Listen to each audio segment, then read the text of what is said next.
नमस्कार, मैं हूं चित्रा त्रिपाठी। शाम के 5 बजने वाले हैं और ये वक्त है आप सभी के पसंदीदा कार्यक्रम दंगल का। आज का दंगल 2024 में दिल्ली की कुर्सी को लेकर चल रही मोर्चेबंदी को लेकर है। नरेंद्र मोदी के खिलाफ विपक्षी दलों को एकजुट करने की मुहिम चल रही है। कांग्रेस की ओर से नीतीश कुमार अगुवाई कर रहे हैं। इसी कोशिश में आज नीतीश कुमार कोलकाता पहुंचे थे। ममता बनर्जी से मुलाकात के बाद नीतीश ने कहा कि बहुत अच्छी बात हुई है, तो ममता बनर्जी ने कह दिया कि बिहार में ही सर्वदलीय बैठक को बुलाया जाए। उसके बाद ही कोई फॉर्मूला इस पूरे मामले में निकल पाएगा कि 2024 में किस रोड मैप पर चुनाव लड़ा जाएगा। अब नीतीश कुमार अखिलेश यादव को मनाने पहुंचे हैं, क्योंकि अखिलेश यादव ने पहले ही ऐलान कर दिया है कि वो कांग्रेस के साथ चुनाव में हरगिज नहीं जाएंगे। हालांकि विपक्षी दलों का हर नेता यही बोल रहा है कि वो बीजेपी के खिलाफ एकजुट होकर चुनाव में उतरने को तैयार है। लेकिन वो फॉर्मूला क्या होगा, विपक्षी दलों का नेता कौन होगा, चुनाव में उतरने से पहले का कॉमन मिनिमम प्रोग्राम प्लान क्या होगा, यही अब तक तय नहीं हो पा रहा है। कांग्रेस खुद को बाय डिफॉल्ट पीएम पद का दावेदार मानती है, तो दूसरी ओर शरद पवार से लेकर केसीआर तक और नीतीश कुमार से लेकर केजरीवाल, ममता बनर्जी तक दावेदार हैं। शरद पवार ने तो अब यह भी कह दिया है कि महाराष्ट्र में कांग्रेस शिवसेना के साथ जो उनका महाविकास अघाड़ी गठबंधन है वो 2024 में रहेगा भी या नहीं, ये कहा नहीं जा सकता है। ऐसे में सबसे बड़ा सवाल यही है कि क्या मोदी के खिलाफ 2024 में विपक्ष को एकजुट करने में नीतीश कामयाब हो पाएंगे? क्या राज्यों में क्षेत्रीय दलों को साथ लाने से कांग्रेस को ही फायदा पहुंचने वाला है? क्या नेता विहीन विपक्षी मोर्चे के लिए 2024 में बीजेपी और नरेंद्र मोदी को टक्कर देना आसान होगा? ऐसे तमाम सवालों पर आज के दंगल में बड़ी चर्चा करने वाले हैं, लेकिन उसके पहले हमारी ये रिपोर्ट देखिए।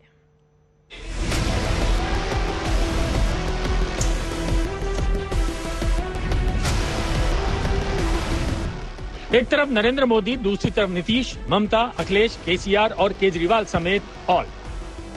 2024 के चुनाव के लिए मोर्चाबंदी में विपक्षी दलों के बीच काफी हलचल है और विरोधियों के बीच इस हलचल के दो बड़े सूत्रधार नजर आने लगे हैं। एक है नीतीश कुमार और दूसरी है ममता बनर्जी।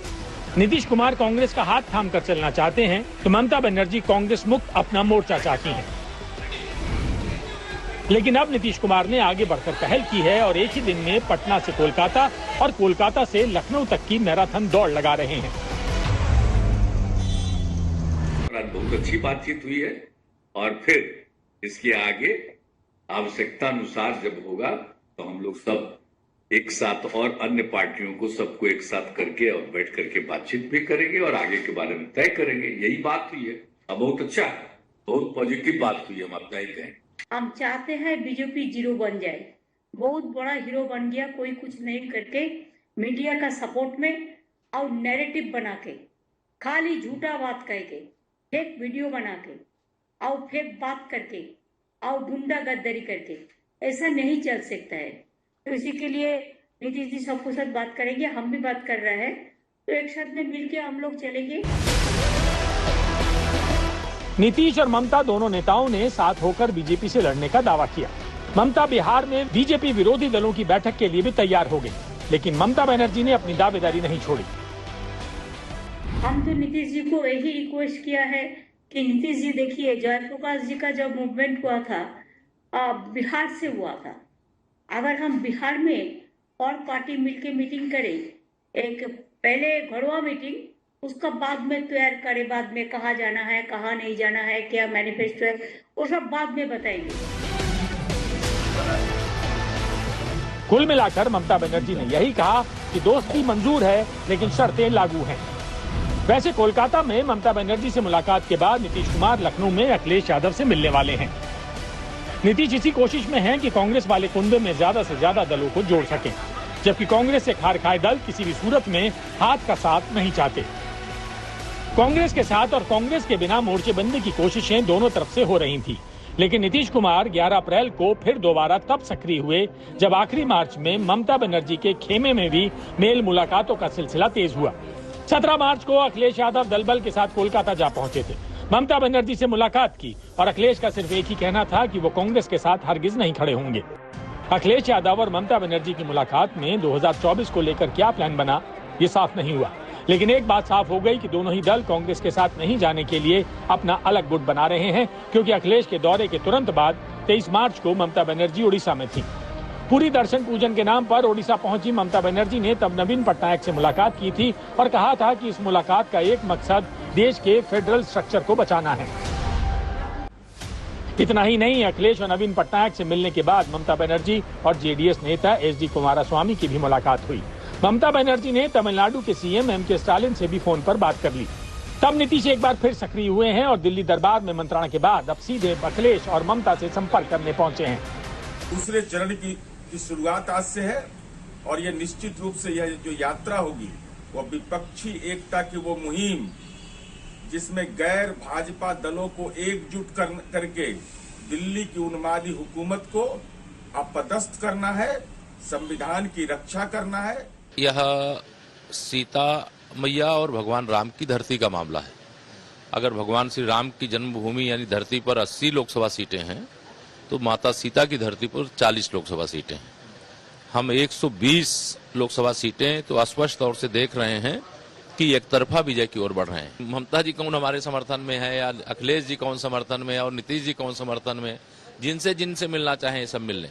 2019 का रिकॉर्ड लोकसभा के चुनाव में जो हमारा बना है 300 पार का, वो भी रिकॉर्ड टूटेगा। कोई खतरा नहीं, जीत ही नहीं पाएंगे। वो बिहार से लड़ेंगे, जीते कि बड़ा मुश्किल है उनके लिए। ये और बात है कि नीतीश कुमार जब दिल्ली में राहुल के साथ मीटिंग कर रहे थे तो बुलावे के बावजूद शरद पवार उस मीटिंग में नहीं पहुंचे थे, जबकि पवार को कांग्रेस से परहेज भी नहीं है। मतलब ये कि पवार नीतीश की अगुवाई वाले खेमे का हिस्सा नहीं होना चाहते। ऐसे में देखना होगा कि विपक्षी एकता के लिए ममता बनर्जी ने बिहार में मीटिंग वाला जो मोहरा फेंका है उसका क्या नतीजा निकलता है। पटना से शशि भूषण और कोलकाता से इंद्रजीत कुंडू के साथ आज तक ब्यूरो। लोकसभा चुनाव में तकरीबन 320 दिनों के आसपास का वक्त बाकी है। ऐसे में ठीक पहले नीतीश कुमार की ये कवायद क्या विपक्षी दलों को एक प्लेटफॉर्म पर लेकर आ पाएगी? तो डाल मैं पात इसी तर्ज पर चल रही है पॉलिटिक्स। एक तरफ नीतीश कर रहे हैं लोगों को एकजुट, तो शरद पवार ने अलग राग अलापा है। कई ऐसे सवाल हैं जिसको लेकर दंगल में बड़ी चर्चा करेंगे। खास मेहमान जुड़ चुके हैं, उनका परिचय आपसे करवा देती हूं। शहजाद पूनावाला जी, राष्ट्रीय प्रवक्ता भारतीय जनता पार्टी के स्टूडियो में हमारे साथ हैं। सुरेंद्र सिंह राजपूत जी, कांग्रेस पार्टी के प्रवक्ता हमारे साथ जुड़ चुके हैं। राजीव रंजन जी, स्पोक्स पर्सन जेडीयू के हमारे साथ हैं। सुनील सिंह साजन जी, स्पोक्स पर्सन समाजवादी पार्टी के हमारे साथ जुड़ चुके हैं। रिजू दत्ता जी जो कि स्पोक्स पर्सन है टीएमसी के, वो भी हमारे साथ जुड़े हुए हैं। धीरेन्द्र सिंह मुन्ना जी एलजेपी के प्रवक्ता हैं, आप भी हमारे साथ हैं। अजय आलोक जी पॉलिटिकल एनालिस्ट हमारे साथ जुड़े हुए हैं। सभी से चर्चा की शुरुआत करें, लेकिन पहले स्टूडियो से ही शहजाद पूनावाला जी, नीतीश कुमार की ये कवायद बीजेपी की दिल की धड़कनें बढ़ा रही है। विपक्षी दल एकजुट हो गए फिर तो 24 मुश्किल हो जाएगा। देखिए, आपके शो का शीर्षक है हर एक फ्रेंड जरूरी होता है। उसमें एक पंक्ति जोड़नी चाहिए कि जब प्रधानमंत्री मोदी हो तो भ्रष्टाचारियों के लिए मजबूरी भी होता है। तो हर एक फ्रेंड इसीलिए जरूरी होता है। और देखिए कितनी विडंबना की बात है कि राष्ट्रीय स्तर पर जो अपनी पार्टी को एक नहीं कर पा रहे हैं, गहलोत बनाम पायलट, डीके बनाम सिद्धरामैया चल रहा है, और जो अपनी प्रासंगिकता को अपने ही राज्य में खो चुके हैं कि आज तीसरी श्रेणी में आ चुके हैं, वो व्यक्ति राष्ट्रीय स्तर पर एकता और प्रासंगिकता के लिए जो है एक प्रकार से निकल पड़े हैं। और हमें तो मालूम है कि इस एकता की हकीकत क्या है। अब दिल को खुश रखने के ख्याल अच्छा है। कोलकाता में जो मिक्स दृश्य दिखाई दे रहा है, मिथ्या दिखाई दे रहा है, उसकी हकीकत तो महाराष्ट्र आते आते दिखाई दे रही है। लेकिन विपक्षी दल जब एकजुट होते हैं फिर तो मुश्किलें आप लोगों के लिए बढ़ती है ना शहजाद। आप सिर्फ इतने हल्के में नीतीश कुमार की इस कोशिश को कैसे ले सकते हैं? अगर मेरी चाची की मूंछ होती तो चाचा होते। अब मैं क्या बताऊं, मैं आपको बता रहा हूं ना कि जो आपको मृग तृष्णा का दृश्य दिख रहा है कोलकाता में, उसकी हकीकत महाराष्ट्र में देख लीजिए। सबसे पुराना गठबंधन का साथी शरद पवार, वो कह रहे हैं कि एक साथ लड़ पाएंगे 24 में, इसकी कोई गारंटी नहीं है। ये वही शरद पवार जी है जिनके विषय में अलग अलग विषयों पर उन्होंने किस प्रकार का स्टैंड लिया है पिछले 6 दिनों में, 7 दिनों में। पर मेरा सवाल बुनियादी ये है, आज ममता दीदी का एक बहुत ही प्रासंगिक और बहुत ही इंपॉर्टेंट बयान था। उन्होंने क्या कहा, नीति, फॉर्मूला, नेतृत्व कुछ नहीं है, केवल बीजेपी और मोदी को जीरो करना हमारा ये नकारात्मक एजेंडा है। और इसीलिए मैं कहता हूं कि इनके पास क्या है, देखिए हमारे पास मिशन और विजन है, इनके पास केवल ऑब्सेशन विद मोदी है, डिवीजन की पॉलिटिक्स है, करप्शन है, कमीशन है और टेलीविजन है। टेलीविजन में हाथ पकड़कर सब एक साथ आए थे ना 2018। ये थियोरी में तो फुल मार्क्स आते हैं, प्रैक्टिकल में कितना मिला? 2019 में भी ये थियोरी में 1 आए थे, प्रैक्टिकल में कितना मिला? तो ये मेरा अहंकार नहीं है, ये मेरा पुराना जो आप देखेंगे। और मैं को, बाकी सब छोड़ दीजिए। ठीक है, हाँ। 4 दिन पहले का अधीर रंजन चौधरी जी का बयान है तृणमूल कांग्रेस के विषय में कि तृणमूल कांग्रेस सर से लेकर पैर तक भ्रष्टाचार में लिप्त है और ये ममता दीदी जो है वो कांग्रेस बीजेपी के साथ मिलकर अपने आप को एजेंसी से बचा रही है। ठीक है, अब बताइए रज्जू दत्ता से कि इत्तेफाक रखते कि नहीं रखते? चलिए उनसे मैं पूछूंगी, लेकिन उसके पहले राजीव रंजन जी, आपने तो सुन लिया और 2013 में भी बीजेपी से अलग होकर गए थे नीतीश कुमार, क्या हाल हुआ था? उसके पहले भी कई बार खिचड़ी पकाने की कवायद हो चुकी है, लेकिन इनके पास नरेंद्र मोदी हैं। आपके पास कौन है जो मोदी को टक्कर दे पाएगा? राजीव रंजन जी, उसके बाद सुरेंद्र जी मैं आपके पास आऊंगी। देखिए, पहले ही हमारे नेता ने स्पष्ट कर दिया, नीतीश कुमार जी ने कई अवसरों पर विपक्षी एकता के प्रयासों को लेकर अपनी राय रखी है और जो ताजा गतिविधियां हैं जिसमें उनकी मुलाकात अरविंद केजरीवाल जी से हुई, लेफ्ट फ्रंट के नेताओं से हुई, अरविंद केजरीवाल जी और लेफ्ट फ्रंट के बाद अब ममता जी और ममता जी के बाद अखिलेश जी, ये सिलसिला जारी रहेगा। ममता जी ने कई उत्साहवर्धक बातें भी रखी और मुझे ऐसा लगता है कि अब तक जो गत्यावरोध दिखता था, अब वो धीरे धीरे वो जो ग्रहण के बादल है वो छटते दिख रहे हैं। इसलिए कि हालात जब असामान्य हो तो देश को असाधारण निर्णय के लिए तैयार होना होगा और शायद इसीलिए आप देखें कई जगहों पर कई तरह की बातें कही जा सकती है, पहले ऐसा हुआ, पहले वैसा हुआ।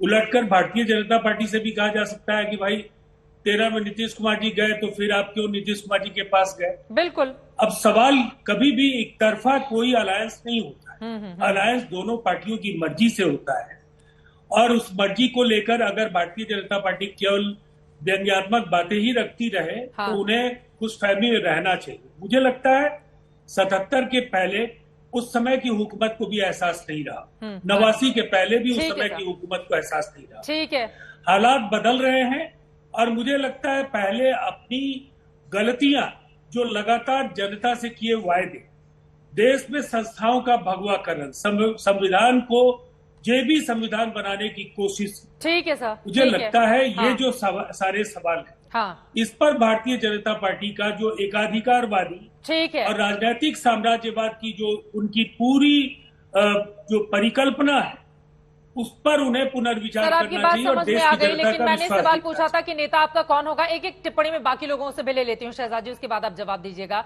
सुरेंद्र सिंह राजपूत जी, लेकिन बड़ा सवाल यह है, कांग्रेस से सारे दल एक दूरी भी बनाकर रखना चाहते हैं। आप देखिए शरद पवार उधर बैठे हुए महाराष्ट्र में, उनकी ओर से कुछ देर पहले का बयान है कि महाविकास अघाड़ी 24 तक रहेगा, नहीं अभी बता नहीं सकते हैं। वहीं दूसरी तरफ नीतीश कुमार ममता बनर्जी से मुलाकात करने, वो कहती है बिहार में चलिए वहां पर बैठकें होंगी। उत्तर प्रदेश में अखिलेश जी ने पहले ही नमस्ते कर दिया आप लोगों को। तो कांग्रेस पार्टी इस विपक्षी मोर्चे में कहां पर खड़ी है?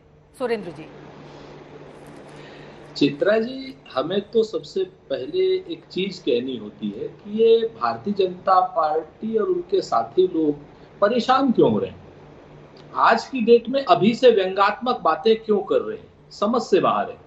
हम तो आपको बताएं कि कोई भी शख्स ऐसा हमको नहीं मिला जो लगभग 150 नेता कर्नाटक के भारतीय जनता पार्टी के भाग करके 90% आ गए कांग्रेस में और बाकी 10% चले गए जेडीएस में।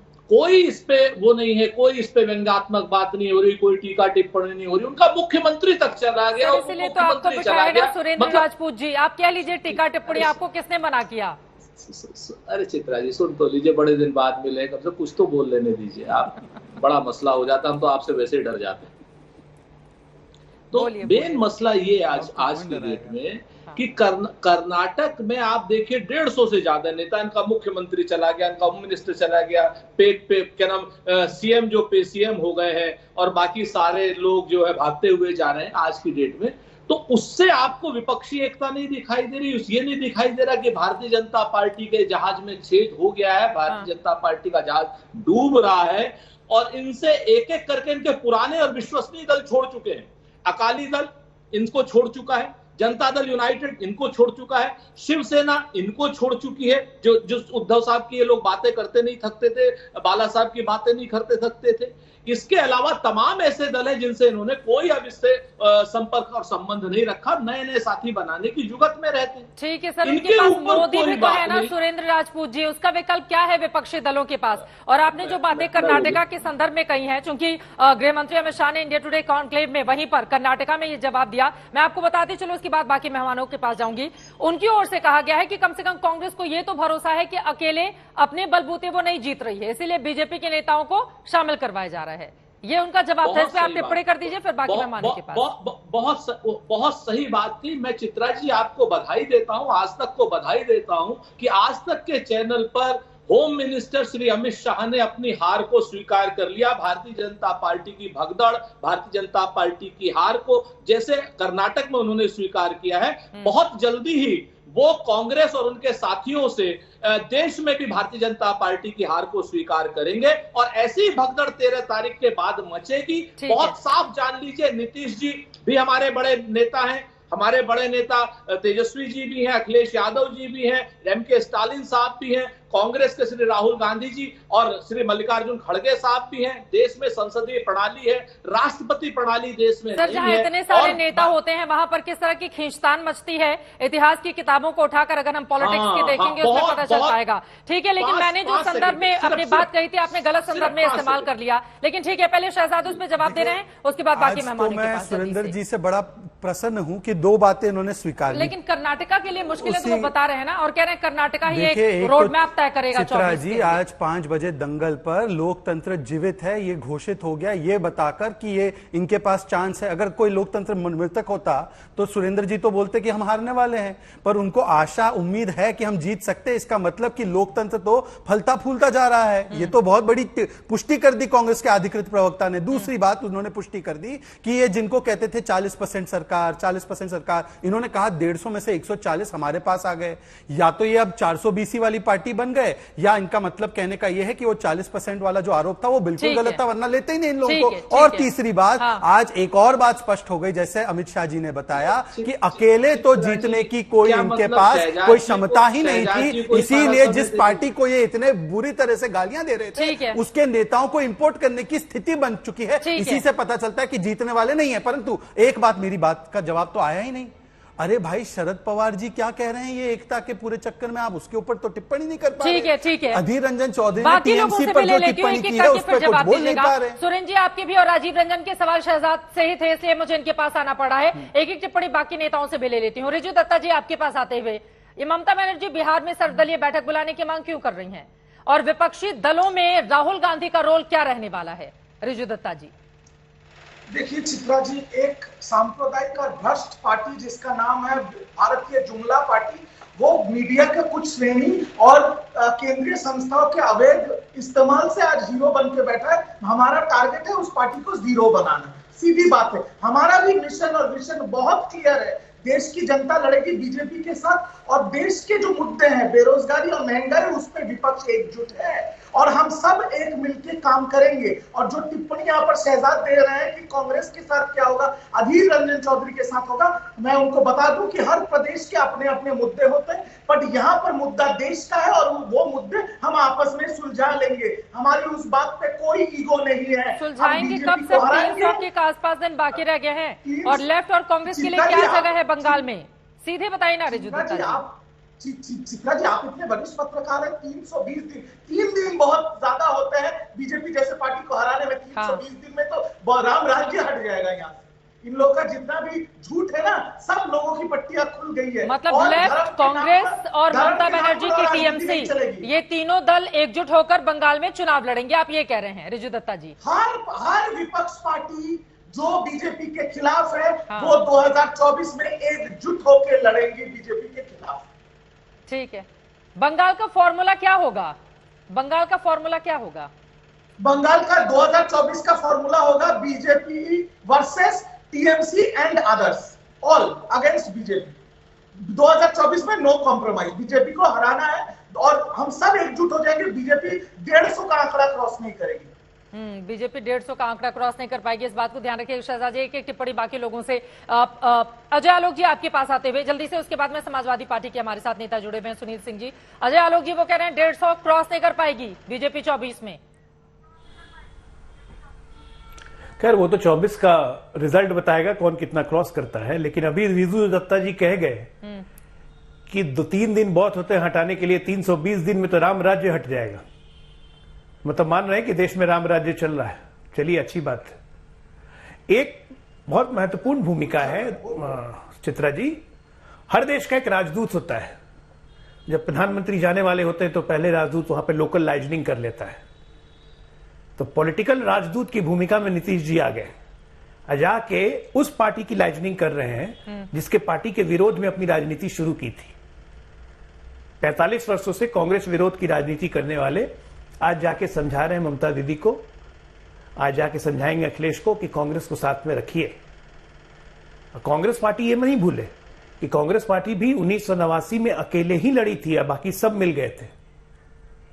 जो पार्टी मजबूत होती है वो अकेले ही लड़ती है, लेकिन यहां पे फर्क बस इतना है कि राजीव गांधी के पास बोफोर्स का मुद्दा चिपका हुआ था।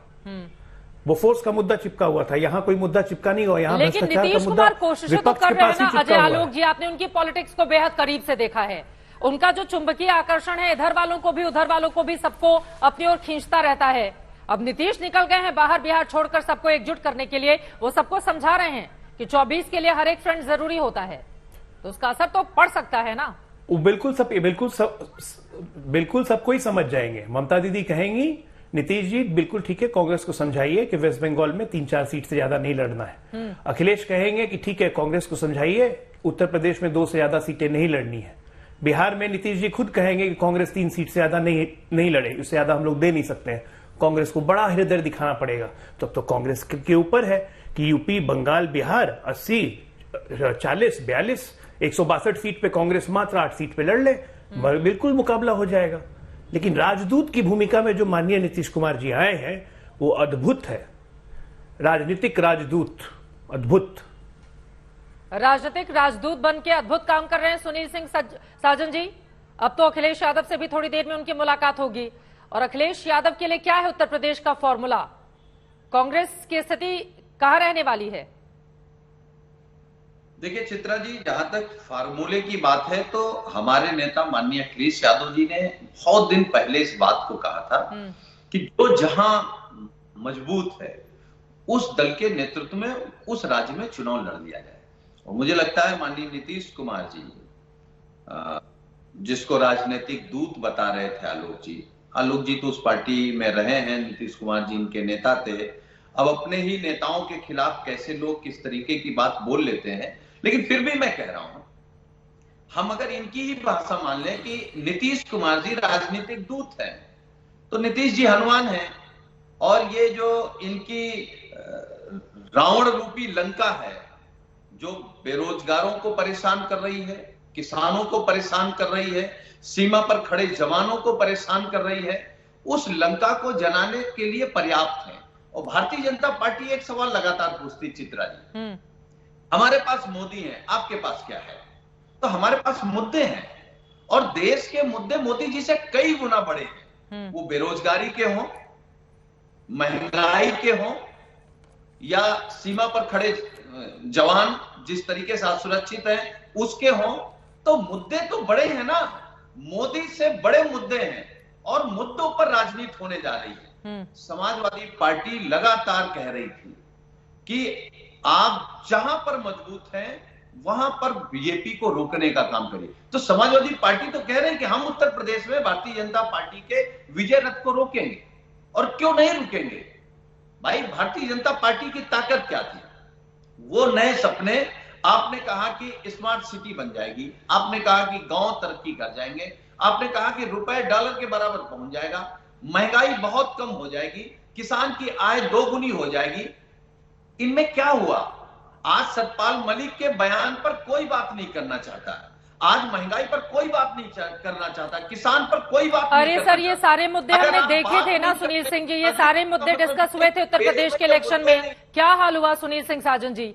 आप स्थितियों को समझिए। अगर पलट कर ये सवाल आप लोगों से पूछा जा रहा है, क्या 2019 में महंगाई मुद्दा नहीं था, बेरोजगारी मुद्दा नहीं था, चौकीदार चोर है ये किसने कहा था? राहुल गांधी ने। क्या हश्र हुआ? 303 सीटें अकेले बीजेपी ने जीत ली।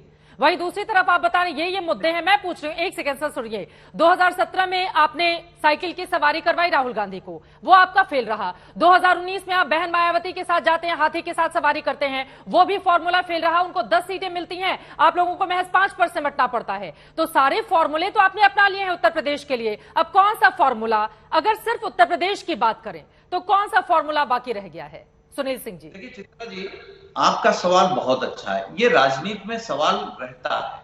यही भारतीय जनता पार्टी, जिसको रावण जैसा घमंड हो गया, उसको लगता है कि हम बिल्कुल नहीं हारेंगे।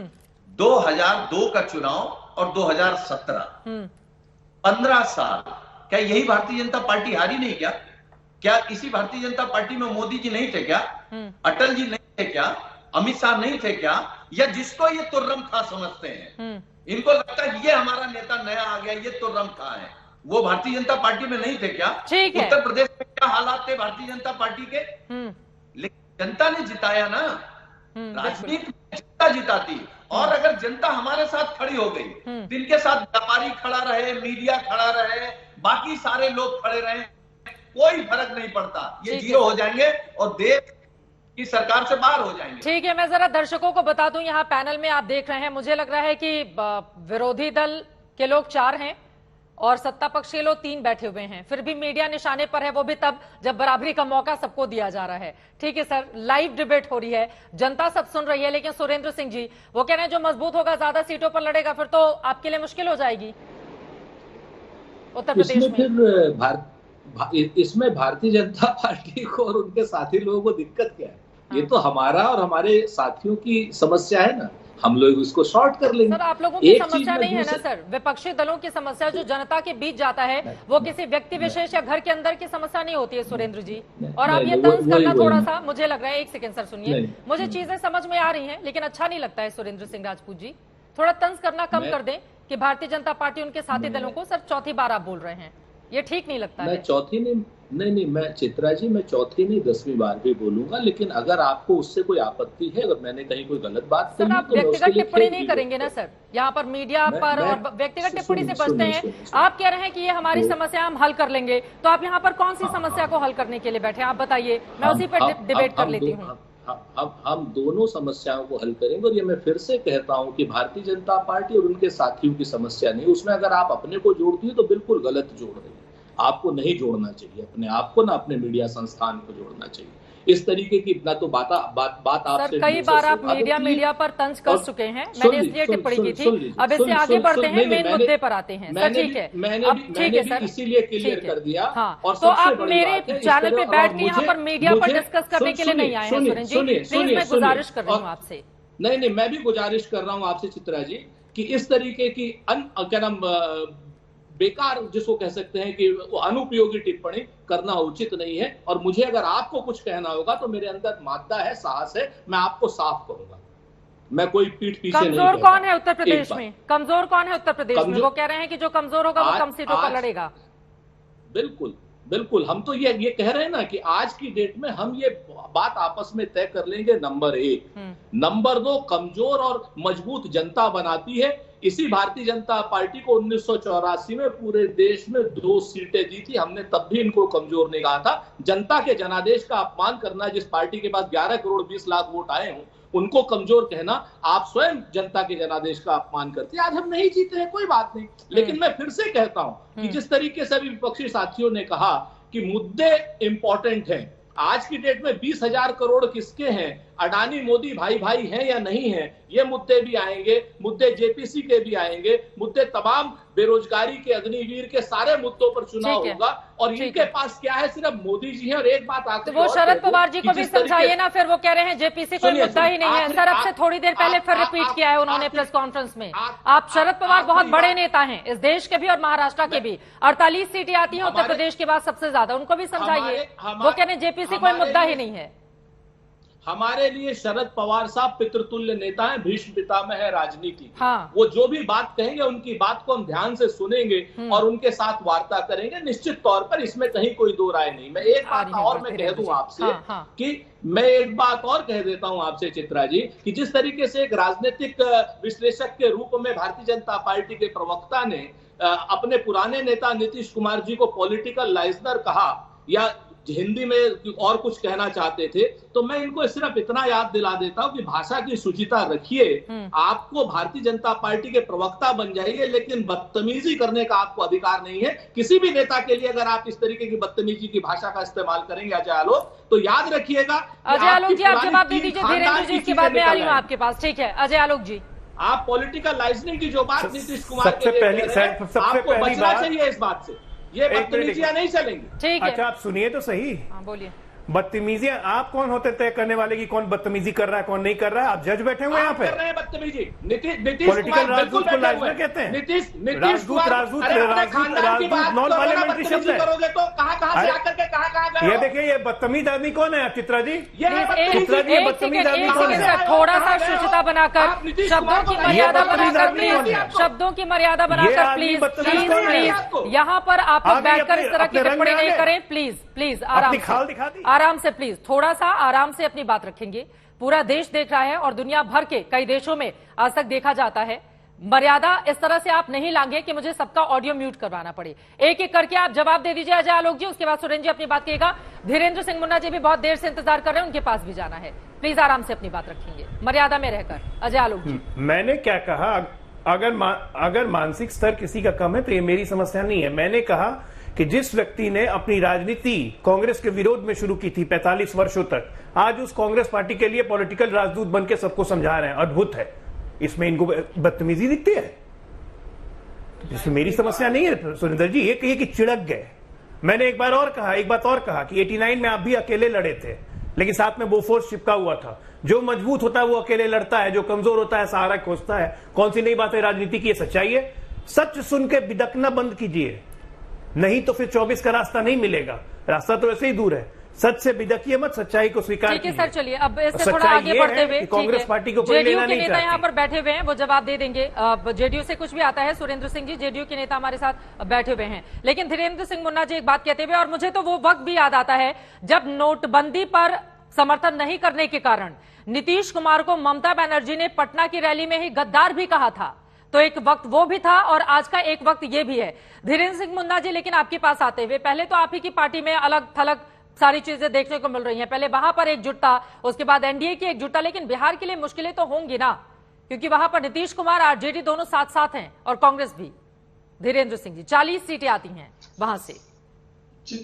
चित्रा जी, बड़ी विनम्रता पूर्वक कहना चाहता हूं और अजय आलोक जी की बातों को आगे लेके जाना चाहता हूं। इन्होंने राजदूत शब्द कहा था, लेकिन नीतीश कुमार जी स्वयं को राजनीति के चाणक्य कहते हैं और इस तरह का उन्होंने प्रचार किया भी है। लेकिन चाणक्य खुद को चंद्रगुप्त बनाने के लिए, चंद्रगुप्त बनने की हसरत लेकर विपक्ष में कसरत कर रहा है कि मैं खुद राजा बनूं। और विपक्ष में सबसे बड़ा प्रॉब्लम ये कि यहाँ एकता मुद्दों का नहीं है। ये मुद्दों पर एकता नहीं हो रही, ये सौदों पे एकता हो रही। और मैं बड़ा क्लियर आपको चैनल के माध्यम से कहना चाहता हूं कि 100 फ्यूज बल्ब अगर एक साथ इकट्ठा कर दिए जाए तो क्या वेपर लैंप हो जाएगा? तो अगर 17, 10, 12 भ्रष्ट पार्टियां अगर एक जगह आ जाए तो क्या श्रेष्ठ भारत बन जाएगा? देश के लोग, देश की जनता बहुत अच्छे से इन लोगों को जान रही है। राजीव जी, आ रही हूं। और अब मुझे जरा सा 2 मिनट बोल लीजिए। मेरी पार्टी निश्चित तौर पर जब एनडीए ने साथ मांगा बिहार में तब दिया। आदरणीय नीतीश कुमार जी के जैसा नहीं कि अपनी कुर्सी खातिर कभी यहाँ कभी वहां। ये चरित्र हमारे नेता का नहीं रहा, हमारी पार्टी का नहीं रहा। हम 13 करोड़ बिहारियों की आवाज को बुलंद करते हैं, बिहार को बढ़ाने की बात करते हैं। आज बिहार में जितने तरह से परेशान कर रहे हैं बिहार के लोग, चाहे वहां के गरीब हो, चाहे जिस तरह की घटनाएं दो जगह हुई हो, कहीं नीतीश कुमार जी नहीं जाते। लेकिन कांग्रेस के दूत बन करके या ममता बनर्जी के बीच में एक जो कह रहे हैं कि विपक्षी एकता करने की बात कर रहे हैं, तो एक छोटा छोटा कॉम्बो पैक बनाकर खुद को प्रधानमंत्री बनने की जो हसरत लिए बैठे हुए हैं, ये कसरत मैं फिर से बोल रहा हूँ, कभी नहीं पूरा होने वाला है। ठीक है। बिहार के लोग नीतीश कुमार जी को, देश के लोग नीतीश कुमार जी को भली भांति जानते हैं कि देश के लिए उन्होंने क्या किया और आगे क्या करना चाहते हैं। मैं तो बड़ा कंफ्यूज हो जाती हूँ क्योंकि हाल ही में अभी अब आरजेडी के मुखिया की ओर से एक रोजा इफ्तार का कार्यक्रम रखा गया था, जहां पर जाकर आपके चिराग पासवान पैर छूते हैं नीतीश कुमार के। वहां पर तेजस्वी के साथ मेल मुलाकातें होती हैं और टीवी पर बैठकर आप लोगों को थोड़ा कंफ्यूजन यहां पर रहता है कि आखिर जनता किसको सही समझे किसको गलत समझे। लेकिन आपने कहा है कि फ्यूज बल्ब सारे एक साथ हो गए हैं। राजीव रंजन जी वो कह रहे हैं सारे फ्यूज बल्ब एक साथ हो गए हैं, कितना भी जलाएं टिमटिमा भी नहीं पाएंगे। देखिए, सबसे पहले एलजेपी के बारे में मैं क्या कहूँगा। एलजेपी को हिंदुस्तान के सभी राजनीतिक दलों के साथ गठबंधन करने का अनुभव है और हम लोगों के आदरणीय थे रामविलास पासवान जी के साथ हम लोगों ने काम किया है, लेकिन कई बार उन्हें मौसम वैज्ञानिक भी कहा जाता था। वो मौसम का एहसास होता था कि कौन सा अलायंस जीतने वाला है, उस अलायंस के वो हिस्सा होते थे। इसलिए कोई इन सवालों पर अगर बहुत ही नैतिकता का पाठ अगर कोई पढ़ाए तो मुझे लगता है अपनी सीमाओं का सबको ज्ञान होना चाहिए। पहली बात, अजय आलोक जी के बारे में मैं एक बात कहूंगा। कांग्रेस से 45 वर्षों तक कांग्रेस के खिलाफ लड़ने की बात उन्होंने कही कि नीतीश कुमार जी ने किया। हमारा ये मानना है कि एक राजनीतिक कार्यकर्ता के तौर पर अजय आलोक जी कांग्रेस और भारतीय जनता पार्टी, कांग्रेस और जनता दल यूनाइटेड के अलायंस के समय में जनता दल यूनाइटेड के साथ काम करते रहे और उस समय उन्होंने कई अवसरों पर उस अलायंस को डिफेंड भी किया है। अब सवाल यह है कि जिस नेता के लिए उन्होंने कई आदरणीय, परम आदरणीय शब्द इसके पहले रखने के काम किए, विश्लेषण के दौरान जिन शब्दों का प्रयोग किया जाता है, मुझे लगता है एक तो विश्लेषकों के लिए भी एक कोड ऑफ कंडक्ट होना चाहिए। ये पूरी तरह से सिलसिला शुरू है कि हम भारतीय जनता पार्टी के पक्ष में अगर बोल रहे हैं तो उनके प्रवक्ताओं से ज्यादा बढ़ करके, भले ही उनकी भूमिका छद्म प्रवक्ता की हो जाती है, वो सब लोग समझ रहे हैं, लेकिन कम से कम अपने व्यक्तित्व का भी ख्याल उन्हें रखना चाहिए और ऐसे शब्दों का प्रयोग करने के बजाय अगर सर आपकी बात ठीक है, ये बहस का मुद्दा नहीं है। बहस के मुद्दे पर आके आपकी बातों पर जवाब देना चाहते हैं शहजाद पूनावाला जी। सर ठीक है ना, सबकी अपनी विचारधारा, सबके अपने अपने लोग हैं। अब राजीव रंजन जी आप भी जानते हैं, देखिए नीतीश कुमार कभी इधर रहते हैं कभी उधर रहते हैं, तो वैसे ही बाकी लोगों का भी हाल है, तो इस पे क्यों जाना राजीव रंजन जी? अगर हम एक उंगली सामने वाले पर उठाएंगे, 3 उंगलियां हमारे ऊपर इशारा करेंगे, तो उस पर जाने की क्या जरूरत है राजीव रंजन जी? प्लीज ठीक है, मुझे ये बता दीजिए, अब अजय आलोक जी की जुबान में आप अपनी बात तो नहीं डालेंगे ना, वो भी स्वतंत्र हैं। हाँ बोलिए जल्दी से उसी बात का जवाब बताएंगे कि कभी पीडीपी के साथ भारतीय जनता पार्टी गई थी और कभी नीतीश कुमार जी के साथ, कभी एलजेपी के साथ, कभी एलजेपी के खिलाफ, कभी शिवसेना के साथ, कभी अकाली दल के साथ। ये सवाल क्यों नहीं पूछती है शहजाद? पूछ लेती हूँ शहजाद पूनावाला जी, जवाब दीजिए, सवाल तो महत्वपूर्ण है उनका। राजीव रंजन जी हमको नसीहत क्यों देती? सर पूछ लेती हूँ ना, आपने कहा राजीव रंजन जी आप कह रही है सवाल पूछती है क्या? फिर मैं पूछ लेती हूँ, फिर आप कह रही है। लेकिन आप स्कूल मॉनिटर के तरह हर लोगों को उस तरह से डिक्टेट नहीं करें, ये अनुचित है। 20-25 मिनट से मैं कुछ बोल नहीं। बोलिए शहजाद जी, उनका सवाल तो लेकिन महत्वपूर्ण है ना। उसको भी जोड़ते हुए ये बोल चुके हैं, क्या इनकी प्रोफेसर की भूमिका खत्म हो गई हो तो स्टूडेंट की तरह हम जवाब दें? ओके ठीक है, धन्यवाद। कोई व्यक्तिगत टिप्पणी? एक वरिष्ठ महिला एंकर अगर सवाल सबसे पूछ ले तो वो स्कूल टीचर बन जाती है। ये इस प्रकार की मेन मुद्दे पर रहते हैं, ये इस प्रकार की इस प्रकार की मानसिकता दिखाती है कि किस प्रकार से अगर कोई महिला सहजता से सवाल पूछे तो कितना इनको चुभता है। बहरहाल मुद्दे पर मुझे आपके लिए लड़ाई लड़ने की आवश्यकता नहीं है, आप खुद ही कर सकते हैं, पर मैं अपने सवालों का जवाब देता हूं। देखिए अभी रिजू दत्ता जी ने क्या कहा, हमारे पास मुद्दे हैं, मोदी नहीं, तो मुद्दों पे ही बात कर लेते। बेरोजगारी मुद्दा था ना, बड़े बड़े मुद्दे थे, इस पे पिछले 1 सप्ताह में कौन से विपक्ष के नेता ने जमकर रैली की है या बात रखी है?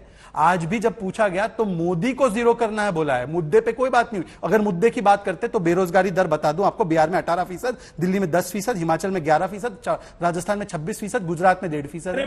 तो बेरोजगारी अगर मुद्दा होता तो ये मुद्दे पर तो कांग्रेस को सबसे पहले ये तलाक देते। देखिए चित्रा जी, मैं इनके बीच में नहीं बोल, मैं 4 लोगों का जवाब दे रहा हूँ। सर वो आंकड़े गिना रहे, तथ्यों पर बात कर ले थोड़ा सा। वो बता रहे हैं कि बेरोजगारी कहां पर कितने फीसदी है। ठीक है, आपने जो सवाल पूछा चलिए, उसका जवाब मैं तो ले लेते उसके भी आ रहा हूं। पीडीपी के सवाल पे मैं पहले देता हूं, आगे की बात बाद में करूंगा। पीडीपी पर हमने सैद्धांतिक रूप से हमारा रिश्ता तोड़ा जब हमें 370 के विषय पर स्टैंड लेना था। आज मैं उनसे वही पूछ रहा हूं। ये एक पार्टी है जो कहती है कि सावरकर जी का अपमान नहीं होना चाहिए। कांग्रेस पार्टी रोज सावरकर जी को गाली देती है। क्या स्टैंड है इनका सावरकर जी के विषय पर? एक पार्टी है संजय राउत शिवसेना उद्धव सेना जो कहती है कि 17 मिनट में बाबरी को ध्वस्त किया। ये मेरे पास इंडिया टुडे का बयान है। दूसरी पार्टी कहती है एफिडेविट पर कि बाबरी मस्जिद फिर से बनानी है। ये कौन सा सेकुलर स्टैंड है इनका? कौन सा स्टैंड है बताइएगा जरा।